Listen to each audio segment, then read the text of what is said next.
Return দাখিল কার্যক্রম শুরু হয়েছে। এখন অনলাইনেও রিটার্ন দাখিল করা যায়। তো রিটার্ন দাখিলের ক্ষেত্রে এর আগেও আমি বলেছি, রিটার্ন দাখিল অনলাইনে বা মোবাইলে দাখিল করা বা কম্পিউটারে দাখিল করা কিন্তু খুবই সহজ। সেক্ষেত্রে আপনাকে ই রিটার্ন বিডি লিখে গুগল সার্চ করলে আপনি রিটার্ন দাখিল ওয়েবসাইট পেয়ে যাবেন। সেখানে রিটার্ন দাখিল করতে পারেন খুব সহজেই। এখন কথা হচ্ছে, আমি যে বিষয়টি নিয়ে কথা বলবো সেটি হচ্ছে আপনার 30 নভেম্বরের মধ্যে রিটার্ন দাখিল করতে হবে। এখন আপনি যদি 30 নভেম্বরের মধ্যে রিটার্ন দাখিল না করেন এবং সরকার যদি রিটার্ন দাখিলের সময় বৃদ্ধি আর না করে, তাহলে কি হবে? অনেকে আছে এরকম যে এখন সরকারি সম্পত্তির হিসাব দিচ্ছে, এখানে আবারও আমি রিটার্নের সময় সরকারি সম্পত্তির হিসাব দেবো, এত কিসের হিসাব? তো আমি রিটার্ন দাখিল না করলেও চলবে, টিন সার্টিফিকেট আছে, তো রিটার্ন দাখিল না করলাম। আসলে ব্যাপারটা এরকম না। রিটার্ন আপনাকে অবশ্যই দাখিল করতে হবে। রিটার্ন দাখিল না করলে আপনাকে জরিমানা গুনতে হবে। জরিমানা কিরকম?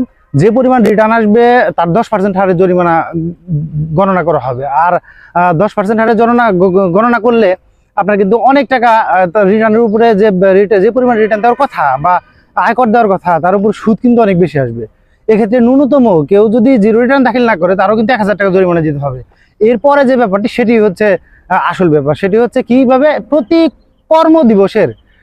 এক কর্ম দিবসের খেলাপির জন্য আপনাকে 50 টাকা জরিমানা গ্রহণ করতে হবে মিনিমাম।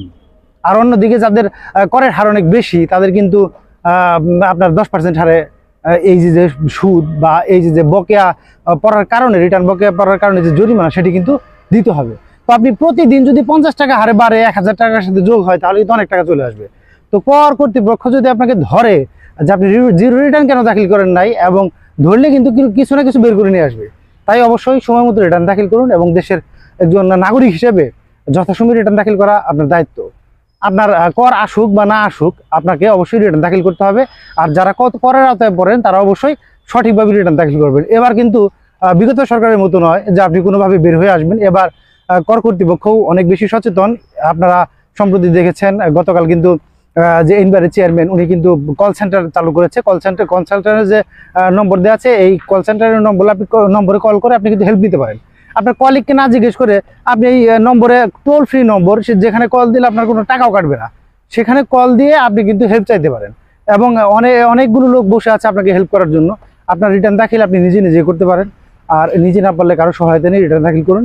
রিটার্ন প্রতি বছর আপনাকে দাখিল করতে হবে, অর্থাৎ একবার দাখিল করলে তারপরে থেকে আপনার রিটার্ন দাখিল করতে হবে। তাছাড়া সরকারি বিভিন্ন সেবা পেতেও আপনাকে কিন্তু রিটার্ন দাখিল করা আবশ্যক। তো রিটার্ন দাখিল না করলে আপনি বিভিন্ন সেবা থেকে বঞ্চিত হতে পারেন।